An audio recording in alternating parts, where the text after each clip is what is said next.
Olá, é uma alegria poder estar falando com você. Aqui é pastor Pio Carvalho, eu sou pastor sênior da Comunhão Cristã Aba em Curitiba.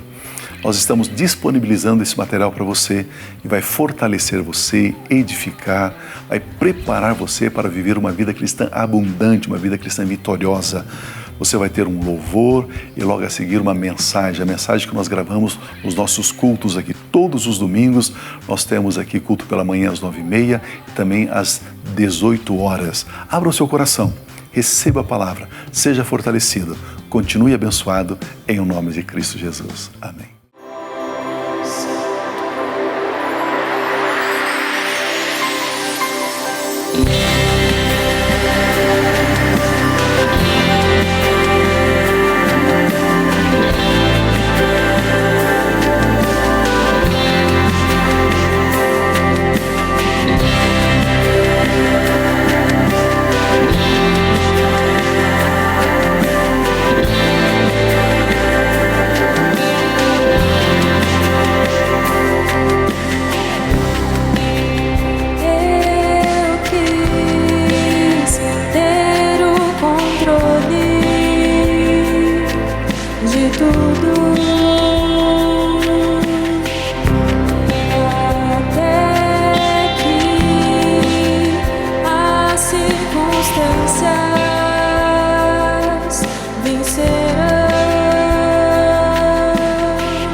As pessoas que são aqui da igreja, talvez você está nos visitando e não tenha ouvido falar sobre isso ainda, você que nos assiste pela internet, mas nós temos uma estrutura dentro da Comunhão Cristã Aba que nós chamamos de grupos familiares, e nós vamos ter uma conversa hoje como se fosse num grupo familiar. Faz de conta que você está na tua sala recebendo o seu grupo, olha o tamanho do teu grupão, né? Você está recebendo o seu grupo aí na sua sala, você que está em casa está na sua sala mesmo. A gente vai conversar aqui como num grupo familiar. Quando o Pio conversou comigo essa semana sobre eu trazer a palavra aqui, eu fiquei pensando, e tem um assunto que tem me incomodado já faz alguns dias, e com ele eu tenho aprendido inclusive, né? Tem incomodado porque tem algumas coisas que eu preciso alterar e tenho alterado nesse assunto, referente a esse assunto. Eu falei, bom, já que nós vamos ter essa oportunidade, então vamos conversar aqui, como disse, como se fosse num grupo familiar, só que aqui vocês não vão falar, tá? Só eu vou falar. Depois, se você quiser conversar, nós bate um papo, não tem problema nenhum. Mas, uma das perguntas que tem me feito é assim, ô Silmar, o que você acredita que tem mais sido aflorado ou aparecido nesses dias em que nós estamos vivendo com relação a toda essa situação de vírus, de pandemia, de doença, de isolamento e tudo mais? E eu tenho percebido duas coisas, eu não sei se você tem percebido, tem outras também, mas eu vou comentar aqui sobre duas, e uma delas eu vou destrinchar um pouquinho mais. Mas uma delas eu acredito que você vai concordar comigo que o que tem surgido muito é o medo. O medo tem rondado a vida das pessoas. O medo tem rondado a casa das pessoas. Independente se ela conhece a Jesus ou se ela não conhece a Jesus, o medo tem andado muito próximo de que alguém fique doente, ou mesmo essa pessoa fique doente. Então existe esse medo. E uma outra coisa que está muito forte, que já existe desde a fundação do mundo, mas agora tem aparecido assim de uma maneira bastante intensa também, é o egoísmo. Então, o medo, o egoísmo, tem sido algo que está muito forte nesse tempo que nós estamos vivendo. E isso a gente pode perceber muito intensamente. E o interessante é que existe uma ferramenta que é muito boa, que já existe há algum tempo, chamada internet. E a internet, ela tem suas utilidades, e junto com a internet vieram as redes sociais. E junto com as redes sociais vieram vários tribunais. Como assim tribunais, Silmar? As pessoas expressam a opinião delas, e a opinião dela é que vale, e o resto é o resto. Nós temos diversos júris, diversos segmentos, diversas linhas de pensamento, e dentro de um egoísmo, dentro de um olhar único exclusivamente para si, ou para o grupo que eu pertenço, eu assumo a minha posição de juiz atrás de uma plataforma, seja ela qual for, e dentro dessa plataforma eu faço o meu julgamento, eu coloco ali o meu veredito, e eu não estou nem preocupado qual é a ação ou a reação que isso vai gerar nas pessoas que estão ali à frente, ou que estão recebendo esse veredito. Pessoas são julgadas todo dia por coisas que falaram ou porque não falaram, por coisas que fizeram ou não fizeram. E, inclusive, a pessoa pode ser zerada, né? Ela é zerada, de tanto que vão queimar ela na internet, ela é zerada, ela é aniquilada, ela morre, ela deixa de existir como figura pública, talvez. De tão forte, de tão intenso que é isso. E é muito simples você cometer essa ação de julgar e ser juiz escondido atrás de uma plataforma e ali aplicar todo o seu egoísmo, toda a sua opinião. Muitas vezes atrás de um nome que nem verdadeiro é, mas você externa a sua opinião. E é interessante porque o que vale é meu ponto de vista e a minha posição. E tem um texto que eu quero trazer para essa introdução, que está ali em 1 Samuel, e olha só o que diz esse texto. Ele fala sobre uma posição de egoísmo de uma determinada pessoa.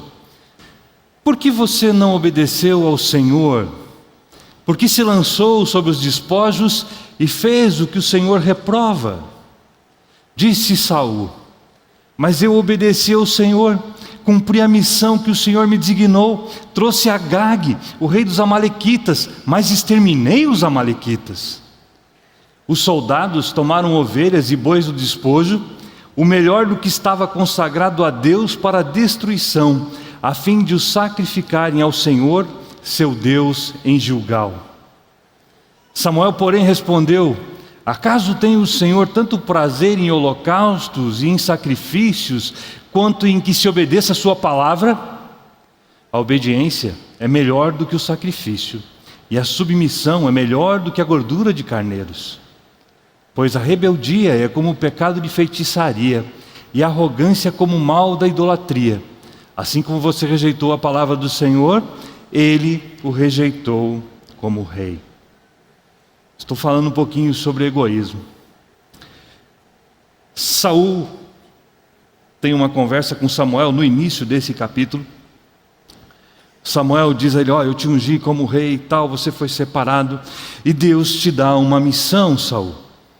Você vai pegar todo o teu exército, e você vai até o povo amalequita, e você vai exterminar os amalequitas. Exterminar os amalequitas compreende-se e ele explicou o que tinha que fazer: não sobra nada. Recém-nascido, criança, boi, vaca, ovelha, tesouro, casa, pessoas, morre tudo. Esse povo perseguiu os israelitas quando eles saíram do Egito. Eles foram maus, eles precisam ser aniquilados. Ok. Saul vai lá, pega 200.000 homens da sua infantaria, 200.000 soldados, pega mais 10.000 soldados da parte de Judá, dos especialistas da sua tropa específica, e vai até lá e executa o trabalho em partes. Ele não mata Agag por uma decisão dele. Ele queima tudo que teoricamente não prestava e diz assim: bom, o melhor boi, o melhor carneiro, o melhor tesouro eu vou trazer para nós, para que nós sacrifiquemos ao Senhor. Uma boa justificativa.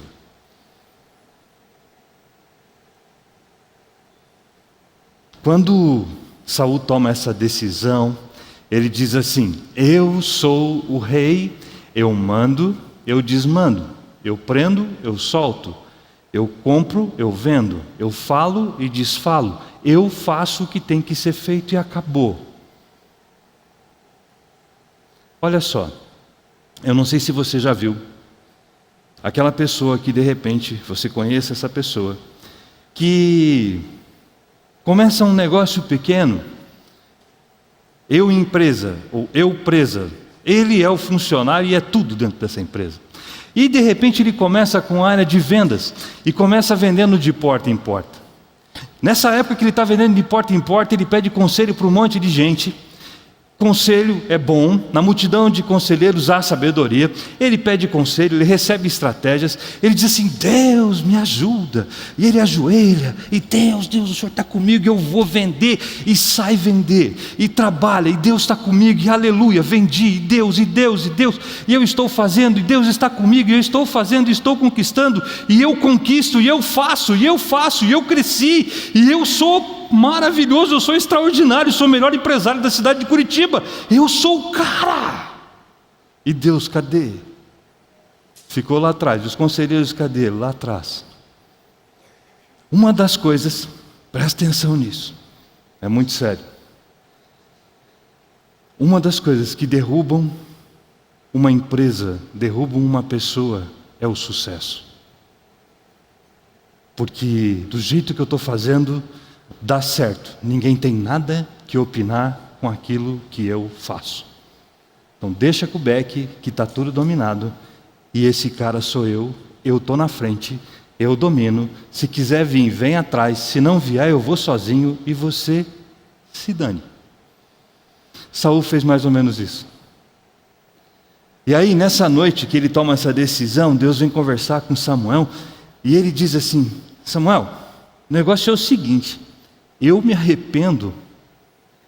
Consegue imaginar uma fala dessa? Eu me arrependo de colocar Saul como rei. Eu me arrependo. Eu tirei ele do nada e coloquei ele nessa posição. Saul, quando chega até os soldados para encontrar com Saul, Samuel, quando chega até os soldados para encontrar com Saul, ele pergunta onde está Saul. O pessoal diz assim: ele está no Carmelo. Esse capítulo fala sobre isso. Fazendo o quê? Ele erigiu um altar em sua honra. Uma das coisas que eu vou comentar um pouquinho à frente é a idolatria. A idolatria, ela é um braço do egoísmo. Idolatria a si mesmo. Eu sou mais que Deus. Eu vou criar um tributo a mim mesmo. Qual é o título da mensagem que eu estou trazendo hoje? Assumindo a responsabilidade como Cristo. E esse assumir a responsabilidade como Cristo eu e você somos cristãos, amém? Se nós somos cristãos, nós somos pequenos cristos. Isso quer dizer que é assumindo a responsabilidade como Jesus é aqui na terra. E olha só uma coisa, você consegue imaginar Jesus sendo egoísta? Você consegue imaginar Jesus pensando única e exclusivamente nele? Jesus, o Filho de Deus, sentado nas regiões celestiais, deixa tudo para ficar sem nada, para que eu e você tenhamos o tudo dele em nossas vidas nele. E aí, eu às vezes tomo a minha posição de Saul. Esse cara sou eu. E eu conquisto todas as coisas. Egoísmo. Muitas vezes a gente não percebe isso. E eu falei para vocês que isso tem me incomodado, e eu já vou contar para vocês por que me incomoda. Eu faço parte desse pacote. Mas o sucesso, ele é uma grande ferramenta para destruir as pessoas. Porque quando eu tenho sucesso, eu começo a não ouvir os outros. E hoje, ter sucesso é fácil. Porque você entra numa conta do Instagram, de repente você tem uma pessoa no Instagram, daqui a pouco você está com 450 mil pessoas. Nesse lugar cabem 3 mil pessoas. E aí você tem uma plateia, você tem, vamos dizer, uma igreja com 400 mil ouvintes. Quem consegue colocar 400 mil pessoas para ouvir você? Vamos pensar que só 30% esteja lá, que só 10% esteja lá. Se você tem 400 mil seguidores, você tem 40 mil pessoas te ouvindo ao mesmo tempo. Eu sou o rei. E nós estamos falando de 400 mil seguidores. E os caras que têm 80 milhões, e os caras que têm 100 milhões, eles dizem: eu mando nessa bagaça, o que eu falo todo mundo faz. Se não tiver com Deus, já era. Já era. Quando eu assumo uma posição, quando eu assumo um cargo, quando eu chego a uma empresa, quando eu recebo uma função, junto com ela eu recebo algumas responsabilidades. Então o meu primeiro ponto fala justamente sobre isso. Eu sou o responsável. Toda vez que eu assumo uma posição, eu sou responsável por essa posição e tenho algumas responsabilidades dentro desta posição. Olha o que esse texto de Ezequiel nos diz.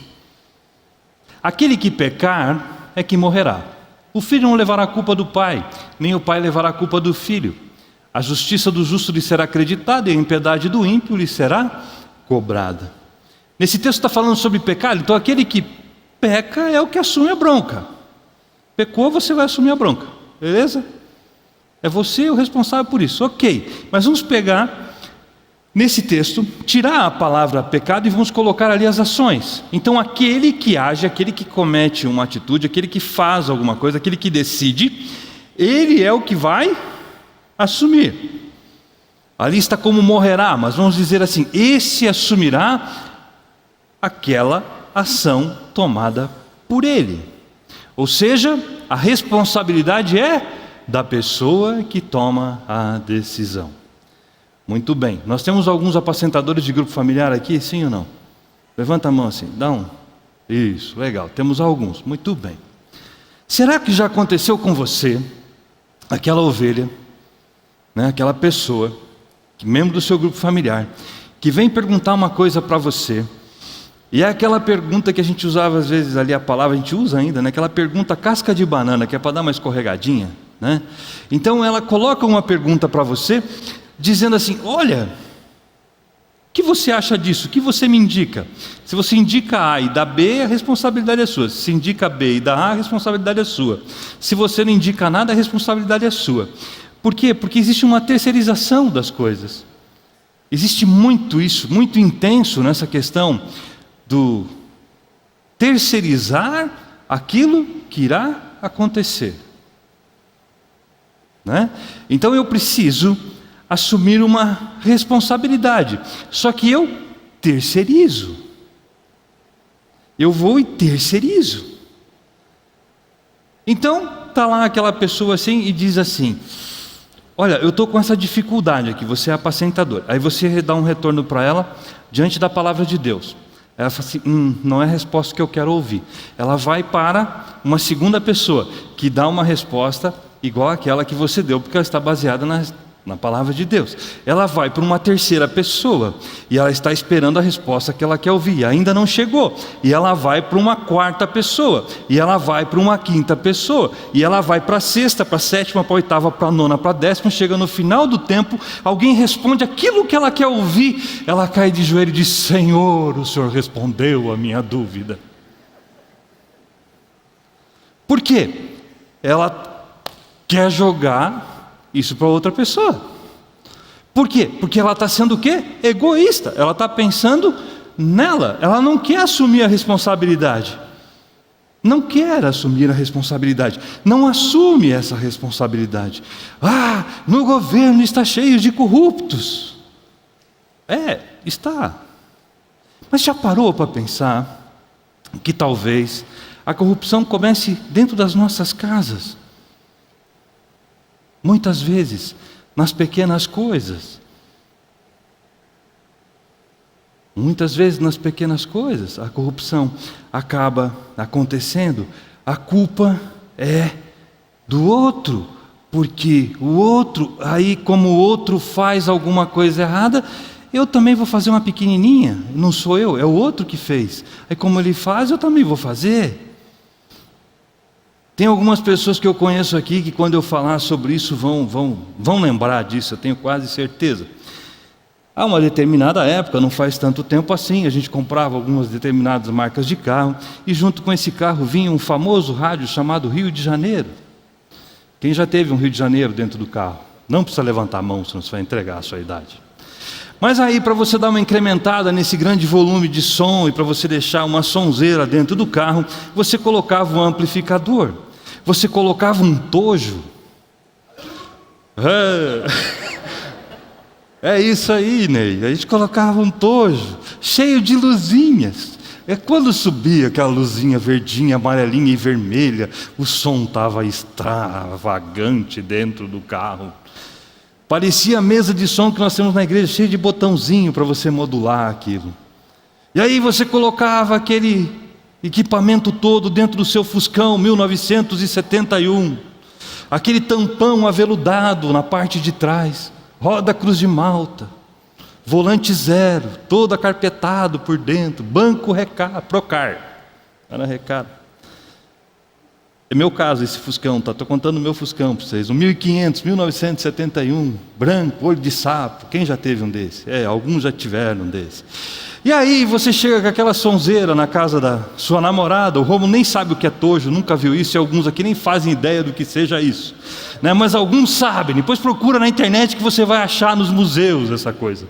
Aí eu deixei o carro lá na frente, e quando eu saí, tinham roubado o meu tampão traseiro do meu Fuscão, e o meu tojo, e o meu rádio. Meu Deus do céu! E aí eu fiquei muito bravo naquela época, e roubaram meu som, e roubaram as minhas coisas. E aí eu vou comprar outro, meu Deus, me roubaram. Aí pergunta assim: o Silmar foi comprar na loja? Já confessei o pecado, mas eu não fui comprar na loja. Aliás, como eu disse hoje, provavelmente tem uma grande chance de eu ter comprado o meu próprio tojo. Você ri, mas eu já vi isso acontecer. Na prática, meu irmão. Por que alguém rouba nessa terra? Porque tem alguém que vai lá e compra. E esse que compra diz que o governo é corrupto. Eu vou lá e compro. Mas como assim? A gente terceiriza, o outro me roubou, eu vou comprar de alguém que foi roubado também. Eu não assumo a responsabilidade da coisa. E aí não acaba isso. Tem um homem nesse país que tem assumido por coisas que ele não faz. Algumas ele pode até falar e fazer. Mas se cair um raio em Curitiba, destruir um prédio, a culpa é do presidente do Brasil. Não foi uma descarga atmosférica. Se algo aconteceu há 5 anos atrás, a responsabilidade é dele. Vamos jogar a culpa nele. A gente não assume a responsabilidade da coisa. O casal, a culpa é da minha esposa. Não, a culpa é do meu esposo. E você senta ali, mas não, é a responsabilidade dos dois. Você já teve aquele momento em que você diz assim: eu trabalho muito, mas o meu chefe me persegue o tempo todo. Meu chefe não me entende. Não precisa levantar a sua mão. De manhã as pessoas levantaram. Eu já pensei assim. Porque talvez você tenha levemente passado pela sua cabeça. A culpa é do meu chefe. Ele não me entende, ele não sabe como é que eu trabalho.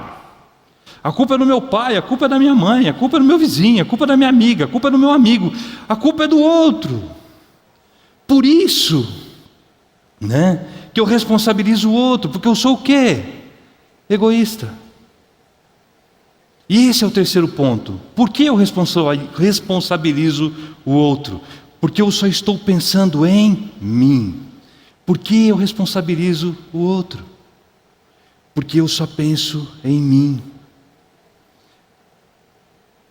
Como comentei a questão de Saul, ele agiu de uma maneira egoísta. Ele vai e toma uma posição egoísta. E numa grande parte das vezes, essa posição egoísta, o egoísmo, é um dos motivos que nós utilizamos para jogar a responsabilidade nas costas do outro. O egoísmo é a posição das pessoas que buscam primeiramente a sua felicidade, seus próprios interesses. O egoísta busca de uma maneira assim árdua satisfazer as suas vontades.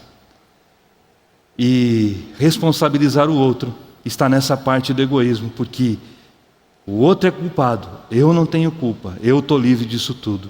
E aí eu só penso em mim. Eu só penso em mim. Quando nós olhamos para o egoísmo, existem algumas ações, algumas atitudes que o egoísmo puxa, alguns braços. Eu comentei agora há pouco sobre a idolatria. Um outro deles é a ganância. Um dos braços que o egoísmo traz à nossa vida, à nossa mente, é a ganância. É querer ter mais para mim. Alguém de vocês já ouviu falar sobre aquela história do bilhete premiado? Quantas vezes já ouviram falar do camarada que compra o bilhete premiado por R$1.000, de um prêmio de 1 milhão, de um prêmio de 100 mil reais? Você já ouviu isso em algum lugar? O que é isso a não ser ganância? O que é isso a não ser a oportunidade que eu tenho de pegar alguém que não tem ideia do que está falando e do que aconteceu e eu vou enganá-lo? Agora pensa assim, tem um camarada parado na frente de uma lotérica e está Jesus andando. Hipoteticamente falando, ok? Jesus não está indo fazer uma fezinha, mas ele está andando, passando na frente de uma lotérica. E aí chega a pessoa e diz para ele e tal, e fala: olha, eu estou aqui com uma situação assim, uma dificuldade assim, tarará, tarará. Qual seria a atitude de Jesus? Ele pegaria essa pessoa, levaria lá para dentro, receberia o prêmio, se fosse verdade, pegaria esse prêmio, ensinaria para ele o que ele teria que fazer, iria com ele até a casa dele para que ele fosse em segurança e deixaria a pessoa lá, sim ou não? Jesus nunca enganaria. A ganância nunca fez parte de Jesus. Ele nunca enganaria alguém, ele nunca engana ninguém. Jesus é a verdade. E a verdade, na verdade não existe ganância, só existe a verdade. Sabe aquela negociação que você vai buscar de repente, não você, mas alguém em outro país, em algum outro lugar, numa outra cidade, de repente vai buscar aquela informação privilegiada para que você possa destruir o seu concorrente, e aí em detrimento do seu concorrente você possa ter lucro? Ganância. Jesus não faria isso nunca. E como eu serei como Jesus, aplicando a ganância na minha vida, tentando tirar resultados sobre a vida do outro? Jesus não trabalha no um perdendo e o eu ganhando. Jesus trabalha, nós ganhamos. Sempre nós ganhamos. Sempre nós ganhamos. Aliás, eu entreguei tudo o que eu tinha para que você ganhasse a vida eterna. Eu entreguei tudo o que eu tinha para que você ganhasse vida. Uma outra coisa, orgulho. Orgulho faz parte do egoísmo. Ter orgulho de você, ter orgulho das suas conquistas não é errado. Agora, buscar a eterna exaltação própria, a minha eterna promoção própria, isso não está legal. Isso é dizer, eu sou melhor que os outros, eu sou o melhor. A outra coisa, ostentação, mostrar aquilo que eu não sou, para que o outro fique em desespero, querendo ter o que eu também não tenho, porque eu não sou isso. Hoje é muito simples tirar uma foto nas Ilhas Maldivas, dentro de um quarto com uma tela verde, e colocar ali a imagem de um vídeo. O que eu vejo às vezes não é o que eu estou vendo. E muita gente vende isso dizendo, olha, eu sou de sucesso. Uau! Mentira do inferno. Esse ano não aconteceu tanto, e talvez isso nunca tenha acontecido com você, mas no verãozão é bem legal, né? Você consegue imaginar você trabalhando no seu escritório, na fábrica, fazendo suas vendas, tomando um sol de 30 e tantos graus na costa, né? E correndo daqui para lá, e os teus amigos tirando foto da praia, só aparece o dedão e o mar. Uma semana que ele tira aquela foto assim do dedão, montando para o mar. Você diz assim, o cara lá na praia e eu aqui, velho, dentro da fábrica. Né?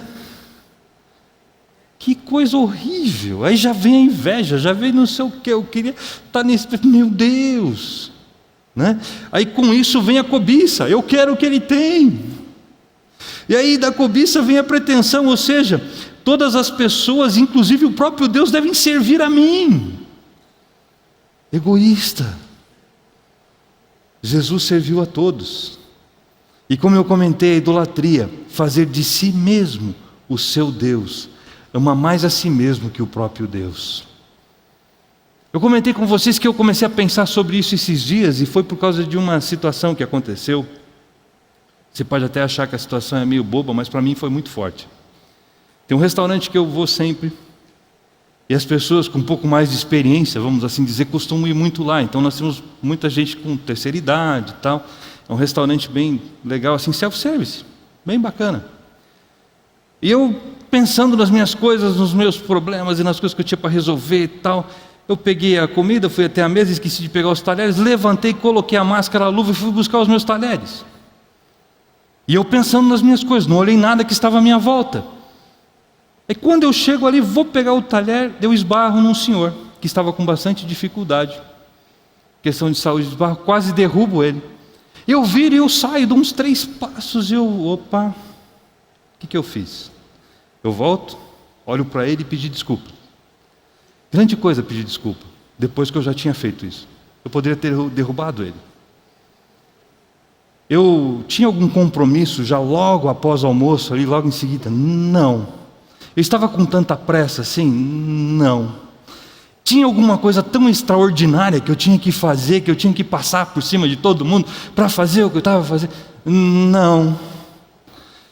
E aí sabe quando vem, te dá uma facada aqui dentro, é tipo, para mim, foi assim, o Espírito Santo me dizendo assim, ô Piá, de 50 anos, mas Piá, né? Ô Piá, tu está muito abestado com algumas coisas, o que você acha de parar e olhar mais à sua volta e perceber as coisas?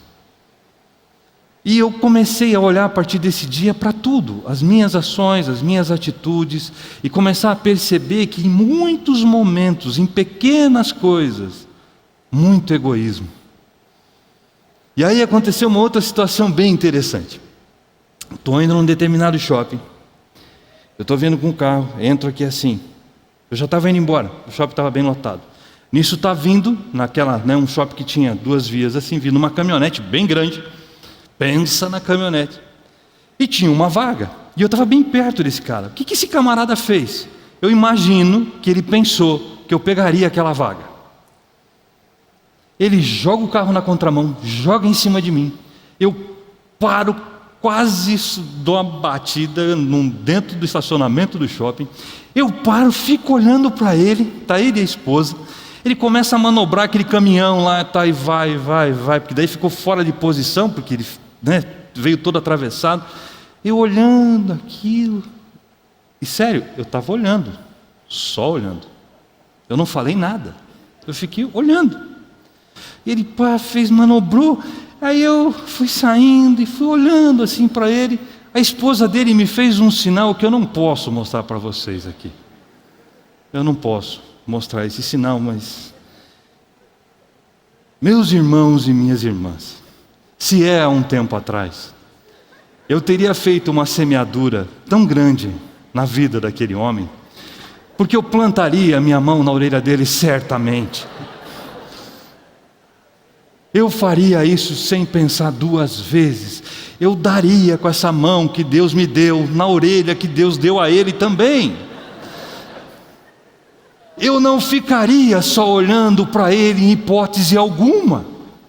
E por que isso aconteceria? Porque ele, no egoísmo de pegar aquela vaga, que era a última que ele estava vendo, e provavelmente tinha mais umas 350 dentro daquele estacionamento do shopping. Eu também fui com o meu território invadido, vou querer tomar os meus direitos, e dentro desse egoísmo eu vou partir para a briga. Eu vou defender o que é meu. Afinal de contas, ele me afrontou.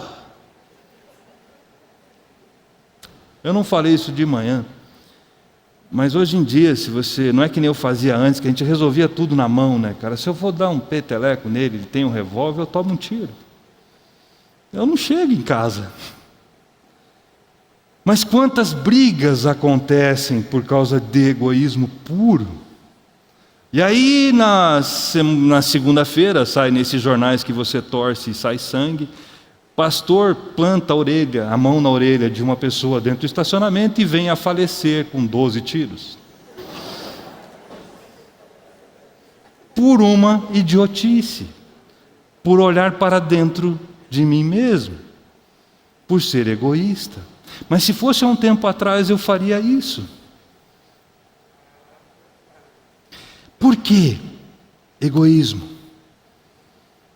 Aí fomos lá, nesse mesmo dia, só que aí antes, tinha uma menina que a gente estava conversando com ela, eu e minha esposa, nós estávamos juntos. Minha esposa estava no carro, diga-se de passagem. Aí, você deve estar pensando, ele não fez nada porque a esposa estava no carro. Não, não foi, eu não fiz mesmo. Só um detalhe. A gente estava conversando com essa pessoa, uma menina de 40 anos, e magra, bonita, pratica esportes, tudo certo, 98% da população feminina do mundo gostaria de ter um estilo dela. E ela falando assim, pois é, eu preciso tirar um pouquinho de gordura que tem na minha barriga. E aí eu preciso chegar num determinado diâmetro de cintura, porque é esse diâmetro que eu quero. E aí, quando ela falou diâmetro de cintura que estava, eu olhei para minha esposa, eu medi assim, eu falei, meu Deus, como faz para chegar nesse diâmetro? Porque mediu ali e tal. Aí ela falou, então por causa disso eu vou usar uma cinta por 10 meses, para que em novembro eu possa estar. Então ela vai me moldando, eu passo meio mal às vezes, porque eu tenho vontade de vomitar, porque isso, porque aquilo, porque aperta, e meu Deus. Aliás, eu tentei fazer uma cirurgia plástica, e aí o médico disse que tem tão pouca gordura, porque ele vai fazer só uma sugadinha, e eu posso ter uma parada cardiorrespiratória, porque é muito pouco, e a anestesia vai, e aí provavelmente eu vou morrer. Ou seja, ela não consegue ver o que toda... E ela disse assim, eu não consigo ouvir ninguém me falando, eu não acredito em ninguém dizendo que eu estou bem. É o que eu acredito, é o que eu acho, é o que eu penso e acabou. A opinião de ninguém tem valor. Por mais que 99% da população mundial chegue e diga para ela que não é assim, ela não, eu sou assim e assim vai ser. Egoísmo.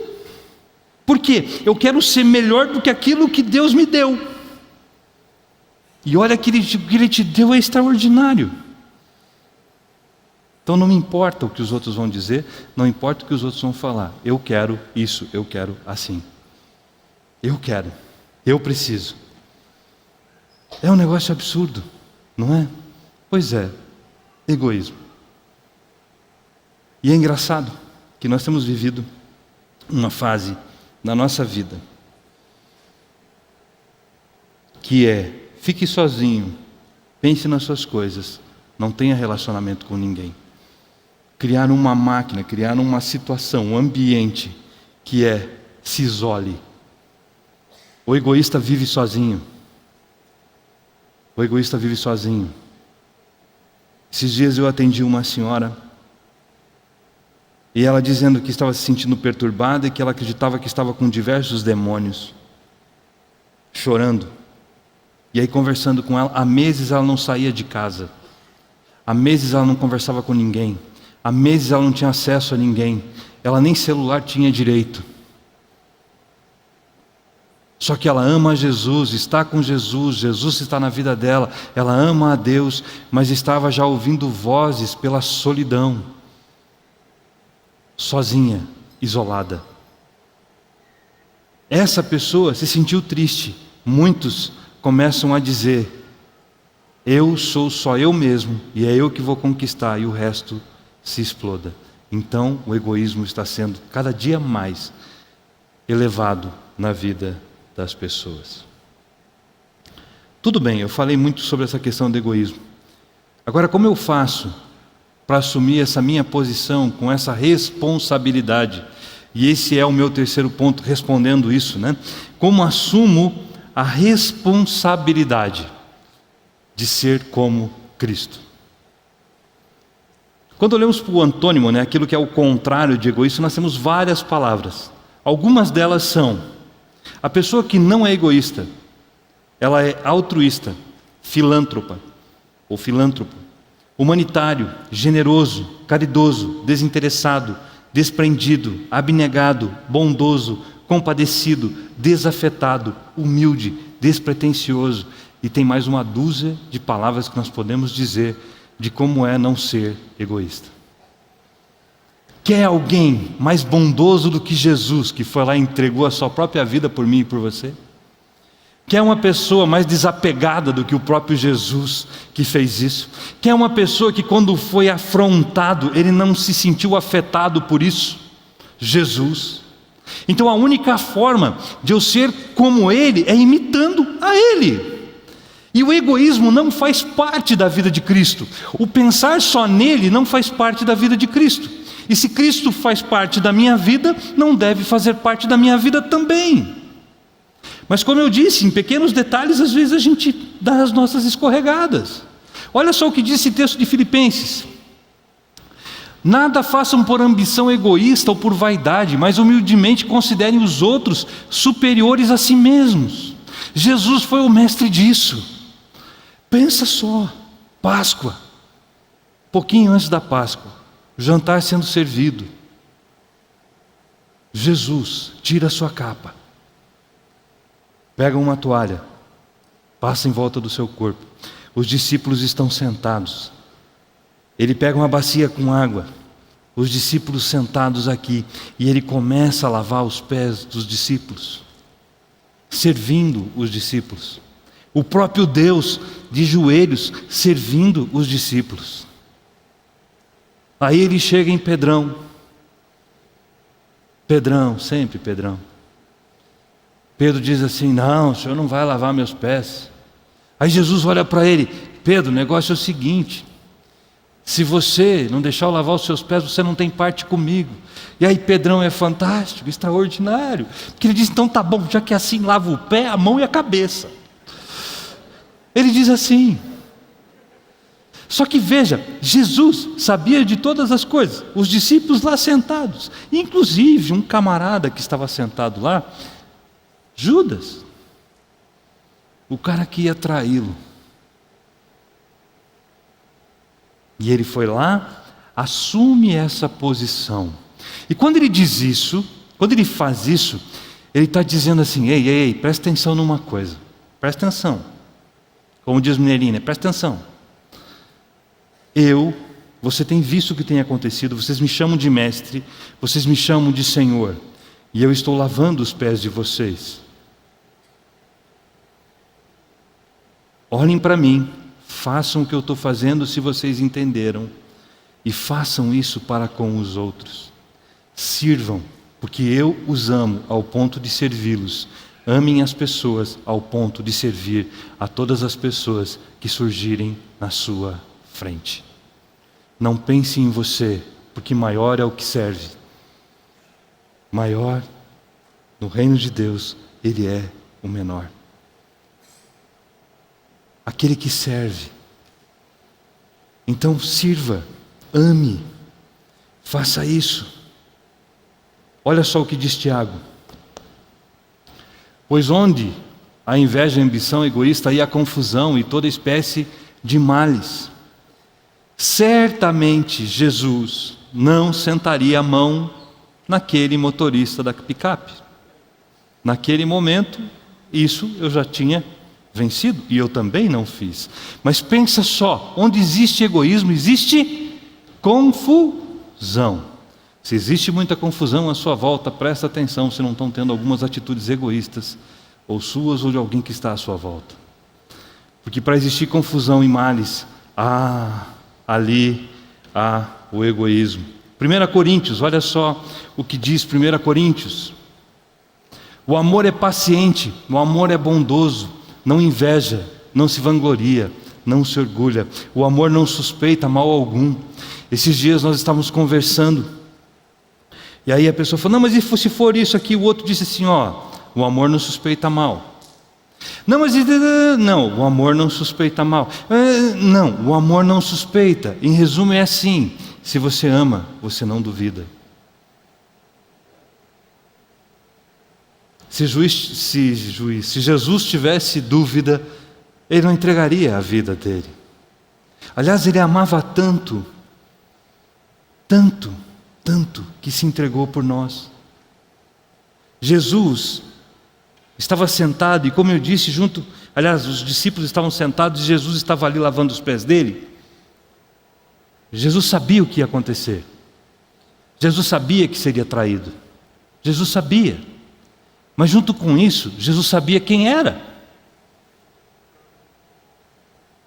Ele sabia quem ele era. Ele sabia para que ele veio. Então o que Judas ia fazer ou deixar de fazer, para ele não interessava. Ele sabia para que ele veio. Se eu sei quem eu sou em Cristo, eu posso dizer: tudo posso naquele que me fortalece. Se eu sei quem eu sou, nenhum mal chegará até minha tenda. Se eu sei quem eu sou mais que vitorioso nele, em Cristo Jesus. Se eu sei quem eu sei que está tudo seco em volta, mas à minha volta está tudo bom, maravilhoso, porque tem um rio de fonte viva, água viva que está fluindo ali dentro. Se eu tenho vários inimigos, não tem problema. Eu estou sentado em pastos verdejantes, olhando tudo. Uma mesa está posta a mim, na minha frente, os meus inimigos estão lá. O Salmo 36, o salmista diz que, falando sobre a maldade que existe no coração do ímpio, sobre ele não descansar, inclusive quando ele dorme, ele está fazendo maldade dentro dos seus corações. E esse salmo vai falando sobre isso. No finalzinho do salmo, nos três últimos versículos, um deles, o salmista diz assim: mas o Senhor conhece aquele que te ama, e o Senhor cuida dele. E sentado de onde eu estou, logo ali eu vejo os meus inimigos caindo, e eles não conseguem levantar, porque o Senhor não deixa. Porque eu tenho uma posição em Cristo. Mas eu não posso usar do egoísmo. Eu não posso usar pensando: eu sou o cara e eu consigo as coisas. Não. Mas em Cristo eu posso todas as coisas. Cristo derramou o sangue dele, morreu, entregou tudo que era dele. Tudo, para mim e para você, quando ele foi para aquela cruz, em amor a nós. E nós somos mais que vencedores nele. A vitória está em nós, nele. É assim. Olha o que diz Gálatas 2:20. Fui crucificado com Cristo. Assim já não sou eu quem vive, mas Cristo vive em mim. A vida que agora vivo no corpo, vivo-a pela fé no Filho de Deus, que me amou e se entregou por mim. Não sou eu mais quem vivo, Cristo vive em mim. Não é mais você quem vive, Cristo vive em você. Você que nos assiste pela internet, você que está aqui hoje pela primeira vez, fez essa oração, dizendo: Senhor Jesus, eu te aceito como meu Senhor e Salvador. Jesus vive em você, esse versículo se aplica na sua vida. E essa questão do egoísmo, de agir assim, talvez seja paulatino nas nossas vidas. É um processo, no Espírito já está resolvido, mas existem algumas áreas que de repente a gente está ali resolvendo, e conforme a gente vai percebendo, a gente vai crescendo. Talvez você já tenha conseguido vencer todas essas coisas, talvez você ainda não conseguiu, mas o Espírito Santo está em você, Jesus está em você, e você está vencendo essas coisas. Você já venceu nele isso, tenha consciência disso, e bora lá, e vamos lá, porque os inimigos já foram para o chão. E é nós e pronto. Não tem para ninguém. Só que eu preciso assumir essa posição. Cristo vive em mim. E a partir de hoje, eu vou olhar para o outro, não vou olhar para mim. Eu vou pensar no outro, eu não vou pensar em mim. Mas tenha certeza, Jesus não deixa de pensar em você. Jesus não deixa de pensar em mim. Amém? Para nós concluirmos esse texto de Efésios, olha o que ele nos diz. Deus nos ressuscitou com Cristo e com Ele nos fez assentar nos lugares celestiais em Cristo Jesus, para mostrar nas eras que hão de vir a incomparável riqueza de sua graça demonstrada em sua bondade para conosco em Cristo Jesus. Nós saímos da posição de pecador, nós saímos da posição de única e exclusivamente egoístas, saímos da posição de quem só tinha a morte, para sentarmos no melhor lugar no céu, nas regiões celestiais. Nós estamos sentados com Cristo ao lado de Deus. E tudo isso é realizado mediante a ressurreição de Jesus Cristo, o qual foi para o céu e está assentado à direita de Deus. 1 Pedro fala isso. Isso quer dizer que eu e você estamos assentados ao lado de Deus Pai em Cristo Jesus. E para ter essa vida como Cristo, o egoísmo não pode fazer parte da minha vida. Assim como o medo também não pode fazer parte, porque se eu estou com Jesus, o medo também não fará parte. Jesus não tem medo, Jesus não tem egoísmo. Então saiba de uma coisa: tudo você pode naquele que te fortalece, que é Cristo Jesus. Você é mais do que vencedor nele. Os seus inimigos estão derrotados e não podem se levantar. Nenhum mal chega até a sua tenda, porque ele está em você. O próprio Jesus está em nós, e ele é a vitória, ele é a glória, ele é. Mas por favor, por gentileza, não esqueça de onde você veio, quem você é e quem te deu tudo o que você tem. Daqui a pouco você vai estar fazendo um churrasco nas Ilhas Maldivas, porque Deus te deu isso. Eu vou estar lá também, porque eu vou ter uma casa ao lado da casa de vocês. Nós vamos fretar um avião e nós vamos para lá. Não vai mais precisar usar máscara. Nós vamos fazer um culto lá. Nós vamos festejar lá, assim como nós festejamos aqui. Mas saiba de uma coisa: foi Jesus quem te deu isso. Não esqueça disso. Não esqueça, não faça como Saul, não assuma como sendo você. Lembre, é Jesus que nos dá todas as coisas. Permaneça abençoado.